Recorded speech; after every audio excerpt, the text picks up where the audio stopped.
Kirill and today we're going to talk about credit cards, the good, the bad, and the ugly. Also make sure to stick around to the end of the video. I'm going to tell you how exactly to cut interest charges on your credit card if you already incurred some. Please like this video if you like this type of content. It greatly helps my channel, and consider subscribing to make sure you don't miss a video from me in the future. And with that, let's get into the video. Alright, there are two distinct opinions about credit cards. You probably heard the first one a lot. Don't ever get a credit card, use a debit card all the time because you're gonna get in debt, you're gonna have trouble paying it down, and it's gonna be extremely painful to try to deal with that in the future in case you decide to overspend.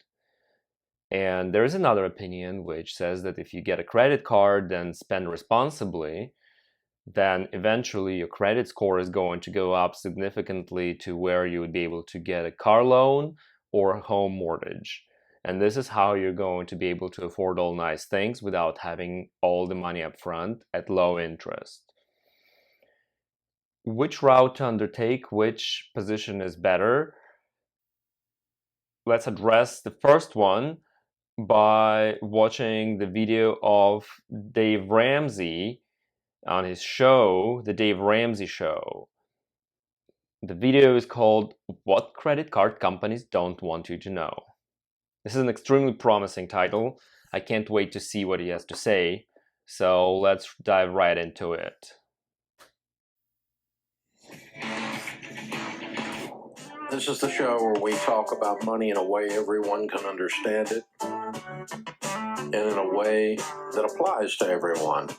The danger of these simple concepts is those of you that view yourself as intellectuals, those of you that view yourself as sophisticated, sometimes you look at something that's simple and you don't understand how profound it is.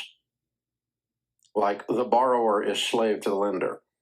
Oh, but I use credit cards to get my miles.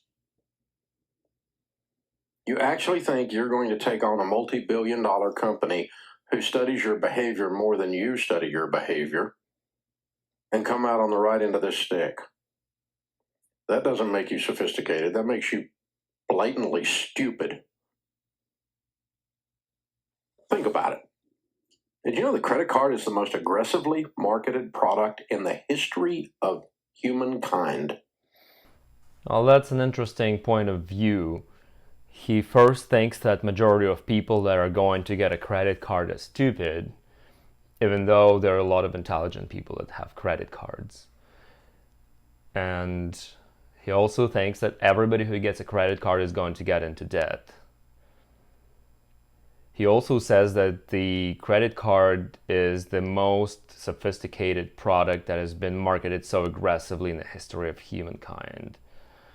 I'm not sure where he gets all this data, but if we take a look at the national consumer debt distribution, that about $9 trillion is in the home mortgages and only $1 trillion is in the credit cards. And actually $1.5 trillion, or about that, is in the student loans.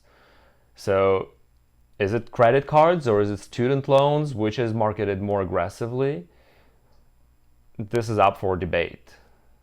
Nothing has been sold to anyone in any culture in any kind of a volume close to the credit card. No product line or service has had anywhere near as much money spent on marketing and sophistication to sell it to you.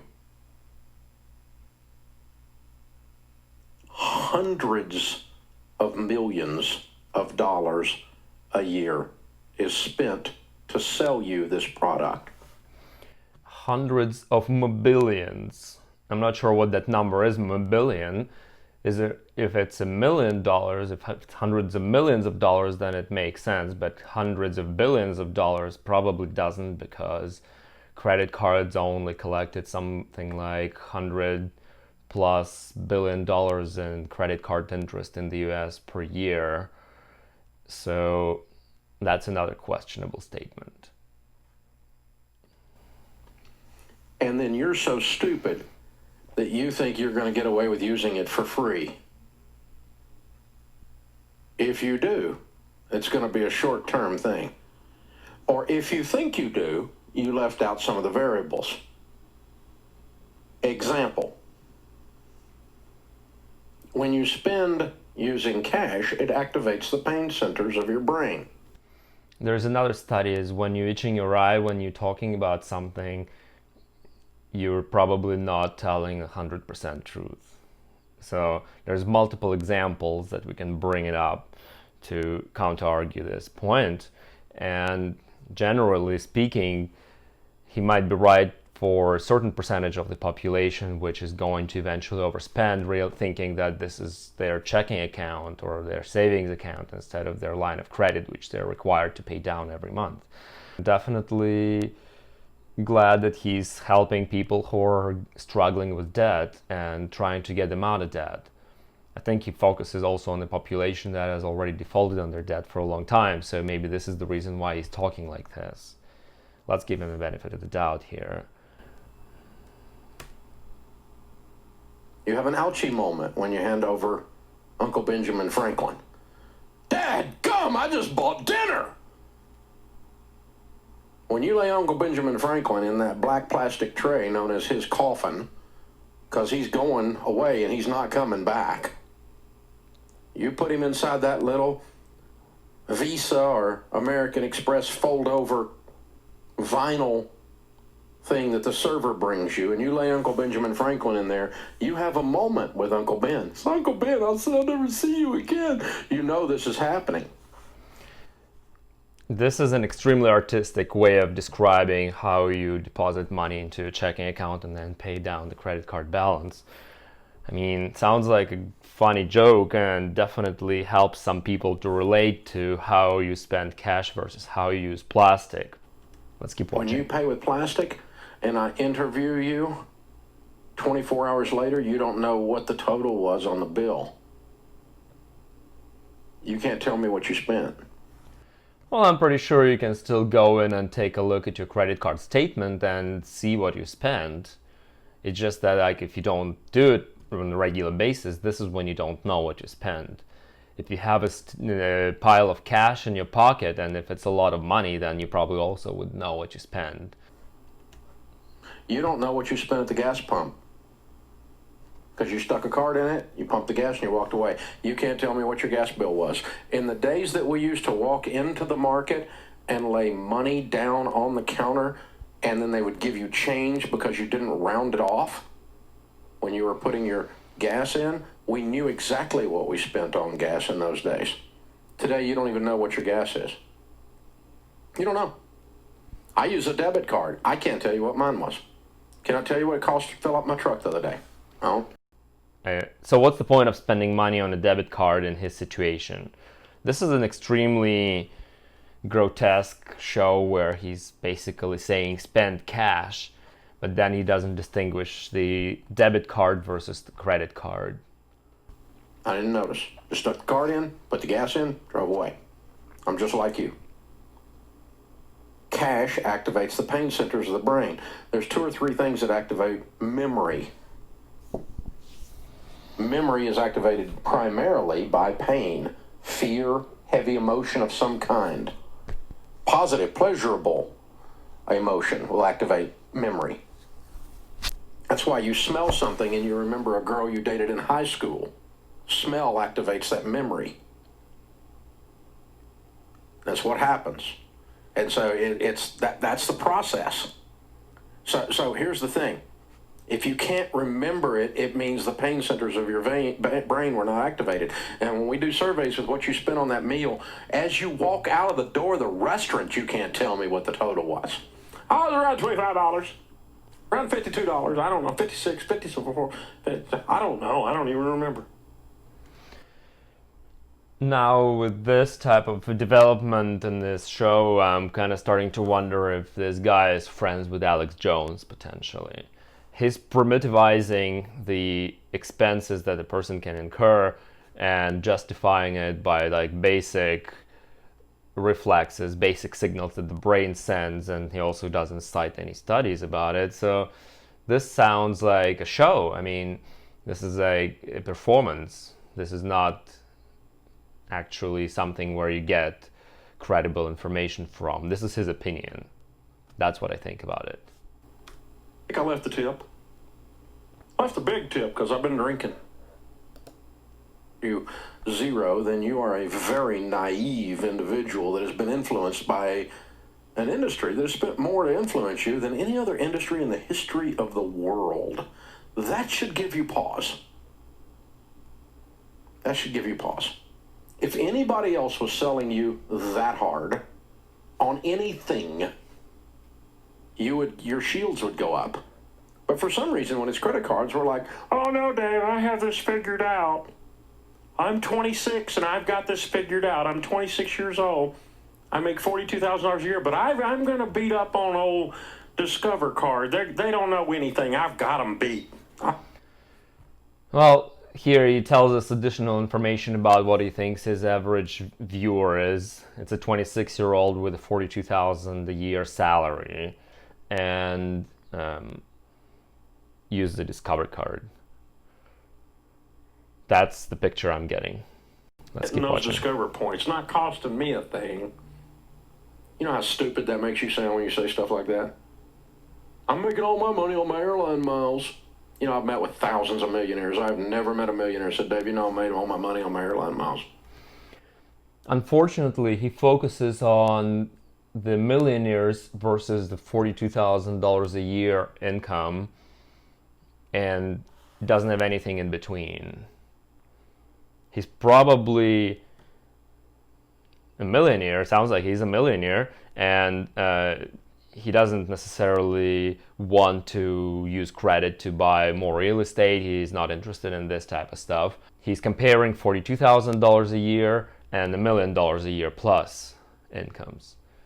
This is not the best approach. I think we need to take a look at reasonable range. Middle class starts with probably 40,000 and ends at maybe $250,000. I don't know exactly what that number is, but let's not skip the $43,000 to $999,000. Dave, my breakthrough was my Discover points. I'll pay mine off every month, Dave. I'm beating up on the credit card company. I'm getting the use of their money, wink, wink. Millionaires just don't say stuff like that. Now, some of them use a credit card, and they do pay it off every month. But I gotta tell you, their lifestyles are so conservative. Beside, you know, when I set them up next to you, middle-class people who are spending everything you make and trying to convince me that I'm a troglodyte because I don't use credit cards. Well, I'm not broke anymore. This is a multimillionaire troglodyte you're listening to. Why? Because I start understanding that behavior affects your ability to build wealth more than all your little math tricks you think you see all the variables on. Well, he actually, in fact, tells us that he's a multimillionaire troglodyte. So at least he's not like of a very highly opinionated about himself, but surely he is comparing, he's saying that the middle class person makes $42,000 a year, which is a little bit of a stretch right here. Well, let's finish the show and see what is the finale. The borrower is slave to the lender. It doesn't say accept airline miles. The borrower is slave to the lender. It doesn't say accept Discover points. The borrower is slave to the lender. It doesn't say accept I got 0% interest on my new car, which lost $7,000 when I drove it off the lot, so it's not really 0%, is it? How stupid are we? I mean, you're gonna hand me a nickel in front of me while you're picking a $100 bill out of my back pocket and call me smart. Think, people. Think. If someone's shoveling stuff down your throat at this rate, to the rate of hundreds of millions of dollars a year, and their ability to sell and to market to you is beyond any other sophistication of any other marketing program, there must be money in it. Follow the money. Follow the money. Well, yeah, I mean, he's right about buying a new car and that it's going to lose $7,000 by driving it off the lot. There is, however, an intelligent approach where you're going to take into account the cost of the item that you're going to buy and whether or not you're getting a good deal. Like all of those things, the banks aren't preventing you from using your brain to do that. They just don't care whether or not you're going to borrow money to buy a bad deal, to buy into a bad deal, or buy into a good deal. It's up to you to decide what you want to buy. Nobody's forcing you to make a purchase. To sum up Dave Ramsey's overly emotional and extremely critical perception of what a credit card can do to you, there is in fact research that shows that the human brain understands cash payment as the deduction of the personal monetary wealth much better than using a card. There was a study that was published in Frontiers of Neuroscience in 2019, and it found that when the subject observed a cash payment, a stronger activation of brain areas involved in computation task was detected compared to card or smartphone payment. This is congruent with the millennial habit of the human brain to consider cash payment as an objective reduction of personal monetary wealth. There is definitely a lot of truth to this, and what I do encourage you guys to do is treat credit cards as cash. This is extremely important. You do want to get a credit card in order to build the credit history, because the unfortunate thing about the society nowadays is that with a lot of people overextending their credit obligations, the housing industry, for example, allowed itself to grow so much that the consumer reports show that there is about $9 trillion in debt in that sector of the economy, versus the credit cards being only $1 trillion, which is still a lot of money, but not nearly as much as housing. So in order to get a house for yourself, you definitely need some credit. And this is the unfortunate truth. And maybe Dave Ramsey doesn't have to get a credit card just because he doesn't need to buy a house anymore.